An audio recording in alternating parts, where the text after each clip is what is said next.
Okay, tanungin ko po kayo, ano yung value ng Christmas sa inyo, kapanganakan ni Jesus?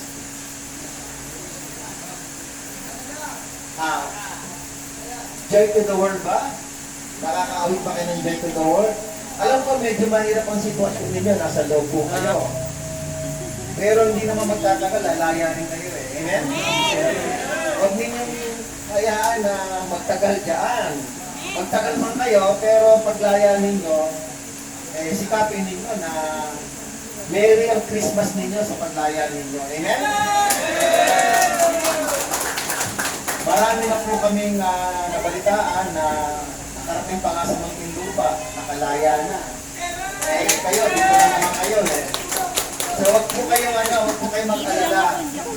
Pagsikapan nyo lang na maging mabuting mamamayan kayo kahit nasa loob kayo sa inyo dyan, maging mabait, matuwid, at sikapin nyo lang na masunod ang kalooban ng Panginoon. Pagpapalain kayo ng Panginoon. Ituloy ko lang po, verse 8. Doon ay may mga pastol na nasa parang at nagbabantay ng kailang mga tupa ng gabing iyon. At tumayo sa harapan nila ang isang anghel ng Panginoon at nagliwanag sa kapaligiran nila ang kalwalhatian ng Panginoon. Ganun na lamang ang kanilang pagkatakot. Ngunit sinabi sa kanyang anghel, huwag kayong matakot.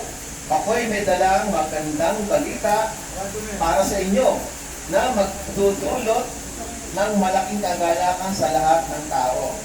Anong magandang balita? Isinilang sa inyo ngayon sa bayan ni David ang tagapagligtas.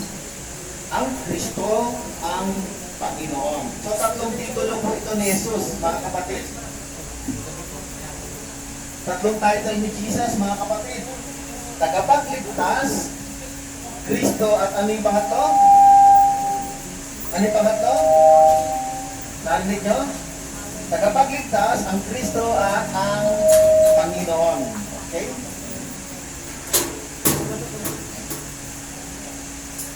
Ito yung good news. Savior, the Christ, and the Lord. Sabi ng anghel sa mga pastol, huwag kayong matakot. Mga kapatid, sa oras ng kadiliman, malamig ang panahon, sa oras ng katahimikan, mga kapatid, dumating ang liwanag. At sinabi ng mga anghel, huwag kayong matakot dahil isinilang sa inyo sa bayan ni David ang Savior, ang Christ, and the Lord. Mga kapatid, ang Savior po ay si Jesus. Amen? Ang si Jesus, siya yung Kristo. Bakit po hindi binanggit dito yung salitang Jesus? Bakit Kristo? Mga kapatid, ang mga pastol, ang mga Hudyo ay naghihintay sa Mesiyas. Ang Bible na ito, ang New Testament, ay translated ito sa Griegong salita, Greek. Kaya ang Bible, nakalagay Kristo, ibig sabihin Christ. Sa Hebrew word, ang Kristo ay Mesiya. So, kung titignan natin, kung obserbahan natin ito, ang sinasabi ng anghel ay hindi Kristo. Hebrew word, kung tawagin ay Mesiyas. Ibig sabihin, anointed one. Mesiyas, pinili ng Panginoon. Inanoint ng Panginoon. Dahil ito po ang hinihintay nila, Mesiyas na tagapagligtas na magiging leader.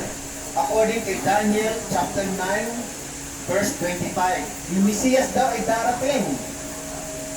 I-restore ulit ang Jerusalem, lalagyan ng mga kalsada, lalagyan ng mga hall, hanggang sa dumating ang Mesiyas. So ang Mesiyas po, kung tawagin sa Grego ay Kristo, ay hinihintay nila.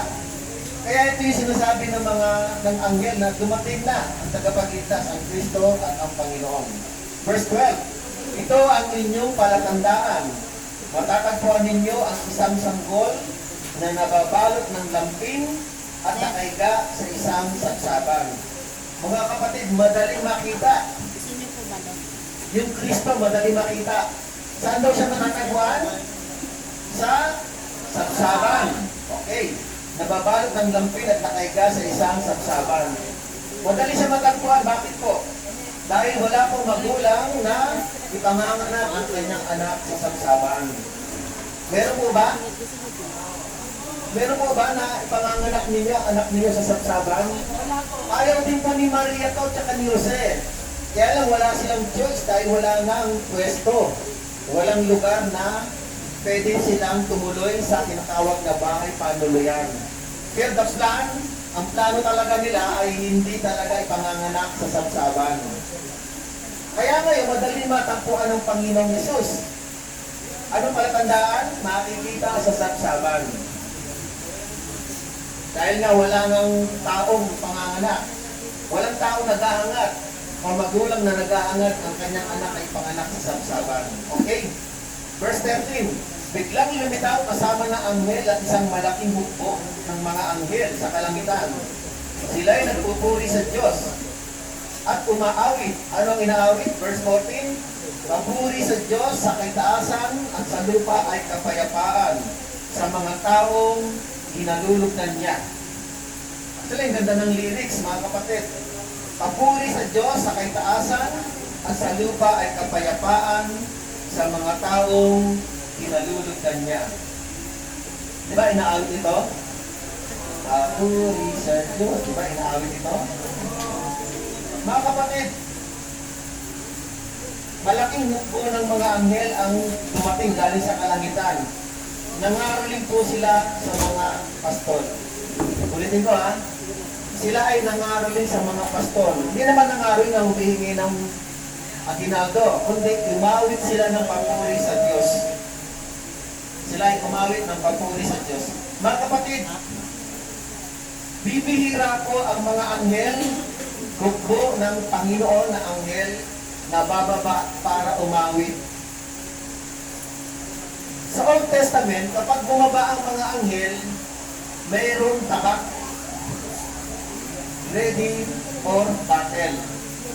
Basahin na lang po niyo yung Joshua chapter 5. Joshua chapter 5 verse 17 to 15. Nung tutusubi na ni Joshua ang Jericho, papunta na sila sa Jericho. Tinanong ni Joshua yung isang tao na mayroong tabak. Sabi ni Joshua, kayo po ba ay kasama namin? Ang sagot ng leader na anghel, kami ay hukbo galing sa langit. Hukbo kami ng Diyos. Ibig sabihin, yung mga anghel ay ready na gabayan ng mga Israelita to fight against the Jericho o mga taga-Jericho. Ngayon, meron pa sa 2 Kings chapter 6 verse 15 to 23. Hukbo rin ng langit ito, mga kapatid. Nung si Prophet Elisha ay hinahunting ng hari ng Syria, nakarating po sila sa bahay ni Elisha.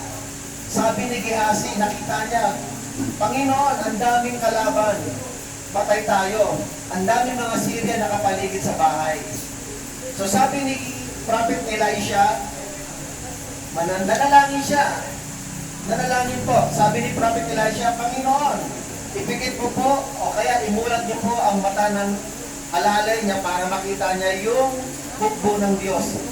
Nung nakita niya, mga kapatid, nung binuksan nung alalay ni Elisha yung mata niya, nakita niya sa likuran pala ng mga kalaban, naroon yung mga nakakabayo na nag-aapoy.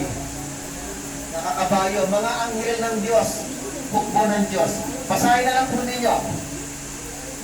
Ikalawang Hari, chapter 6, verse 15 to 23. Mga kapatid, sa Old Testament, ang mga anghel ng Panginoon, mga hukbo ng Panginoon, pag bumabayan, lalaban yan, papatay ng tao yan dahil inuutusan niya ng Panginoon. Pero this time, sa Book of Luke, bumaba ang mga hukbo ng langit, ang mga anghel, hindi para makipaglaban. Anong ginawa, mga kapatid? Hindi para makipaglaban. Anong ginawa? Nagpuri. Hindi lang yon. Ang sabi rito, no? Papuri sa Diyos sa kaitaasan at sa lupa ay kapayapaan. Peace. Not war. Nakuha niyo po? Bumaba ang mga anghel, not for war, not for battle, but for peace. Pero pansinin nyo, peace to those who, kapayapaan sa mga taong kinalulugdan niya. So merong hindi kinalulugdan ng Diyos, yun ang nakakatakot. Kapag hindi ka kinalugdan ng Diyos, hindi makikipagmapayapa ang Diyos sa iyo. Pero bumaba ang Diyos para makipagmapayapa sa mga taong kinalulugdan niya. Amen? Amen po ba ron? Mamaya, malalaman natin kung sino yung kinalulugdan niya. Okay. Malalaman natin kung sino yung kinalulugdan niya. Verse 15. Nang makaalis na ang mga anghel pabalik sa langit, ang mga pastol ay nag-usap-usap. Tayo na sa Bethlehem. Tingnan natin ang pangyayari ito na ipinarita sa atin ng Panginoon. Nagmadali sila pumunta roon at nagtagpuan nila sina Maria at Jose. At naroon ang sanggol na nakahiga sa sapsaban. Mga kapatid, itong mga tao ito, nagbabantay po sila ng tupa. Bakit nila binabantayan yung tupa? Yung tupa po mga kapatid ay maraming pwedeng pagkakitaan.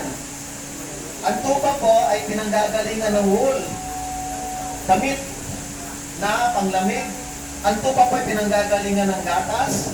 Ang tupa ay pinanggagalingan ng karne, pwedeng ibenta. At ang tupa po ay inaalay sa Diyos. Ibinibenta rin yan. Sa John chapter 2, binibenta yung mga offering sa Diyos. Pero iniwan po nila yung pagkakakitaan. Hindi sila nag-isip na baka mawala, baka manakaw, baka malapa ng asong gubat.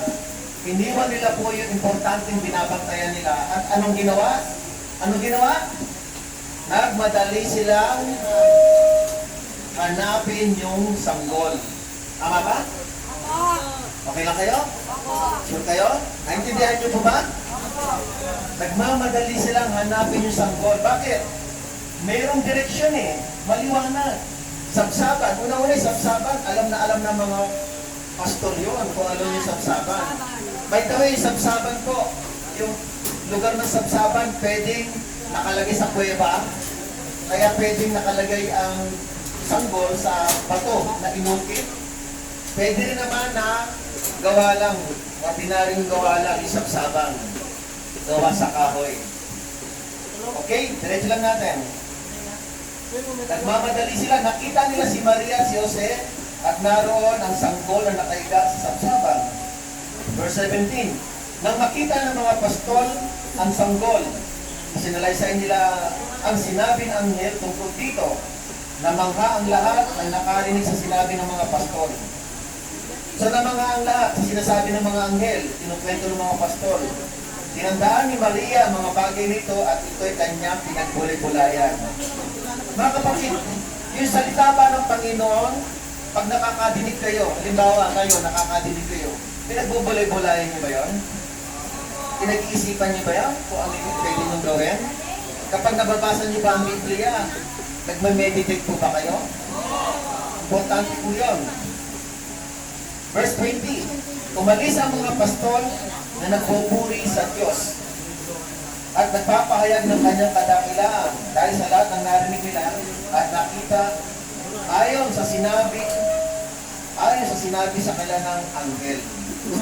Mga kapatid, tanong ko lang sa inyo po dyan, tanong ko lang, kailan nagpuri ang mga pastor sa Diyos? Kailan sila nagpahayag ng kadakilaan ng Diyos? Kailan? Noong? Ha? Ano? Akala ko ako yun. Kailan nangyari yun? Ang babae. Kailan nangyari nung bakit po sila nakapagpuri? Pinakila ang pangalan ng Panginoon. Bakit po nila nagawa yun? Dahil sa ano pa? Loading ba? Loading? Dahil sa maliwanag. Ito naman sagot nandito. Dahil sa nakita nila at narinig nila mula sa balita ng anghel. Narinig nila sa anghel yung good news at nakita niya man nila si Jesus. Na totoo yung balita. Alam niyo po mga kapatid, sa panahon ngayon maraming scam. Diba? Maraming hindi totoong balita. Maraming panlulokong balita. Pero ang Biblia po ay nagsasabi ng katapatan. Ang anghel po ay hindi nagsisinungaling. May ipinanganak na isang sanggol na nagkatawang tao, anak ng Diyos. Ang pangalan ay si Jesus. Okay? Ngayon mga kapatid, umuwi yung mga pastol na mayroong joy. Sila ay nagpuri at dinakila ang Panginoon. Sa palagay ninyo, makakapagpuri ba sila kung walang joy? Makakapaglingkod ba sila o makakapagdakila ba sila sa Panginoon kung walang joy? Sa palagay ninyo? Ha? Umuwi sila ng masaya. Actually, parang malungkot sila dahil madilim ang panahon. Babantay sila, very normal yung routine nila. Malamig, madilim, at ano pa, tahimik yung lugar. Kayo po ba dyan? Tahimik din po ba kayo? Madilim po ba ang lugar ninyo? Madilim po ba ang pananampalataya ninyo? Ha? Nalulungkot din po ba kayo? Alam niyo po, ang magbibigay ng ligaya at tunay na joy sa atin, yung good news, balita ng Panginoon. Amen? Yung balita na si Kristo ay dumating, ipinanganak, siya ang Kristo, siya ang Savior, siya ang Panginoon. At ang dala ng Panginoon ay hindi battle. Ang dala ng Panginoon ay peace, kapayapaan. Pero kapayapaan sa mga kinalulugdan niya. Maliwanag yung mensahe. Ngayon ang tanong mga kapatid, sino ba ang kinalulugdan ng Panginoon? Ha? Sino ang kinalulugdan ng Panginoon? Yung gusto niyang kalugdan, yung gusto niyang pinipili niya. Ha? Mga anak, ano ba? Sumasampalataya sa Kanya. Sumasampalataya sa Kanya? Naniniwala? Tama po naman yon. Pero meron pong hinahanap ang Panginoon. Lucas 5, basahin ko Lucas 5, chapter 5, verse 32. Sabi ni Jesus, hindi ako naparito upang tawagin ang mga matuwid, kundi ang mga makasalanan upang sila ay magsisi. Mga kapatid, pinagpapahayagan ng Panginoon yung mga tao makasalanan para magsisi. At ang sabi ng Panginoon, Mateo, makinig po tayo, marami na po tayo matapos. Sabi ng Panginoon, Mateo 11, verse 27. Okay? Sabi ni Jesus, ibinigay na sa akin ng aking Ama ang lahat ng bagay. Walang nakakakilala sa anak, kundi ang Ama, at walang nakakakilala sa Ama, kundi ang anak. So, walang nakakakilala sa Ama, kundi si Jesus. It's not Abraham, it's not Moses, it's not David. Bakit kilala ni Jesus yung Ama? Galing siya sa langit eh. Nako niyo po? Kilala niya, tatay niya eh. At galing siya sa langit.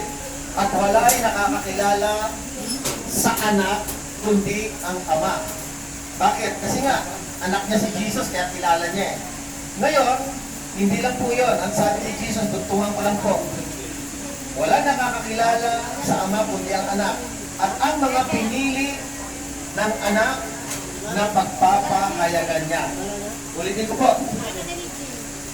Ipakikilala raw si Jesus. Ipakikilala raw ng Ama din si Jesus. At ipakikilala ni Jesus yung kanyang tatay. Pero pinipili lang ni Jesus yung pagpapahayagan niya. Mga kapatid, bless po kayo. Bakit po? May mga pastor na nagpapahayag tungkol kay Jesus. Amen? May mga pastor na nagpapahayag tungkol sa Diyos Ama. Kapag kayo may pinagpahayagan ng Panginoon, makinig po kayo. Makinig po. Kapag kayo pinagpapahayagan ng Panginoon, napipili kayo. Yun lang naman po yun. Amen? Amen. Sabi niya, pinagpapahayagan daw niya ang mga kinalulugdan niya. Ibig sabihin, kayo ay kinalulugdan ng Panginoon. Kaya lang, talapakan nyo ang Panginoon. Kaya lang, ang tanong, tinatanggap niyo ba yung kahayag ng Panginoon. Actually, hindi naman kami ang tinatanggap ninyo, kami tagapagpahayag lang. Opo, taga-salita lang. Announcer lang kami. Opo, Parang taga-hatid gano'n. balita. Newscaster lang po kami. Kung ano lang yung balita, yun lang yung binabalita namin. Taga-hatid balita. Pero ang tinatanggap ninyo, ang ipinapahayag po namin ay si Jesus na ipinanganak, nagkatawang tao, namuhay, nagmahal, nagpatawad, nagligtas, namatay at muling nabuhay. Package na po yun. Sa mga kapatid, ang message po ng Christmas, ang message po ng kapanganakan ni Jesus, dumating ang magandang balita, dumating ang Savior. Savior, mga kapatid, ang dumating. Saan ba tayo ililigtas ng Panginoon? Pierno. Sa impyerno, pwede. Amen. Pero mga kapatid, nung unang pagdating ng Panginoon, saan muna tayo sinave? Saan muna tayo niligtas?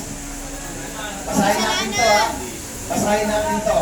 Mga kasalanan, Ang unang kaligtasan na ginawa ng Panginoon, John chapter 8, basahin ko lang po. John chapter 8, verse 34. Sabi dito ni Jesus, pakatandaan ninyo, ang gumagawa ng kasalanan ay alipin ng kasalanan.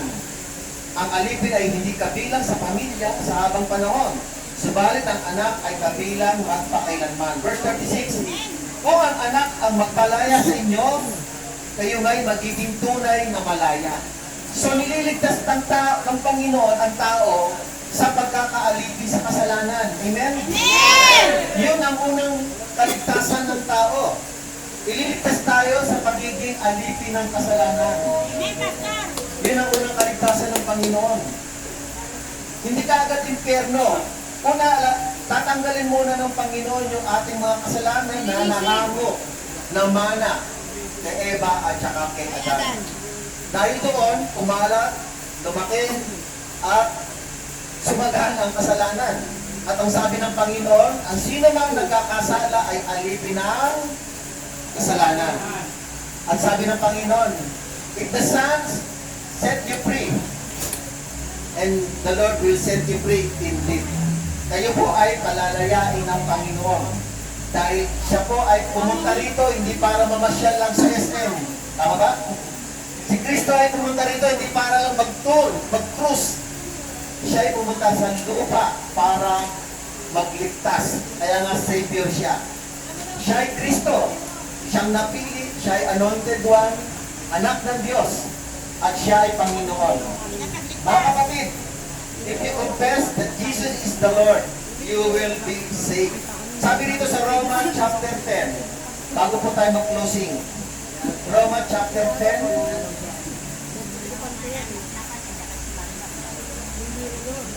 verse 9.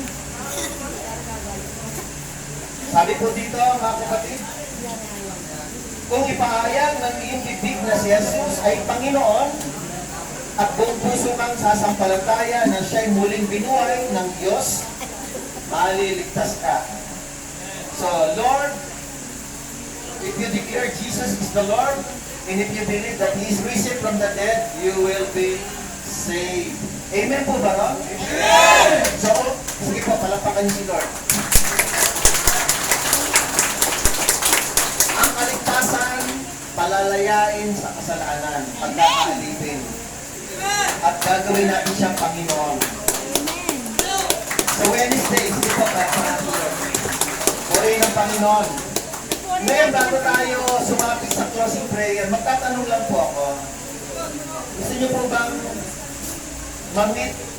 Gusto niyo po ba matagpuan ng Panginoon? Sabi ni Jesus, hindi ako dumating para sa mga matuwid, kundi para sa mga kasalanan tungo sa pagsisisi. Pahayag niya yan, mga kapatid.